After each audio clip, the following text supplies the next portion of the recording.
नमस्कार शेतकरी बांधवांनो, सर्वप्रथम आपल्या सर्वांचे या माझ्या ज्ञानेश्वर माळी सर या चॅनलवरती आपले सर्वांचे स्वागत आहे। मित्रांनो, मी आज आहे शेतकऱ्याच्या बांधावर।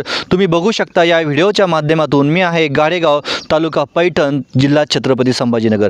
मित्रांनो, अक्षरशः डोळ्यात पाणी आणणारा व्हिडिओ आहे। मित्रांनो, आपण बघितलं असेल की गेल्या अनेक 3 महिन्यापासून हा शेतकरी या कपाशीसाठी काय खर्च करतोय। यातून आता आपण जर बघितलं असेल तर शेतकरी मित्रांनो, या कपाशीसाठी खताच्या बियाणापासून तर याला खुरपणीपर्यंत, याची वाढ एवढी होईपर्यंत याला काय काय खर्च येतो शेतकरी मित्रांनो आपल्या सर्वांना माहिती आहे।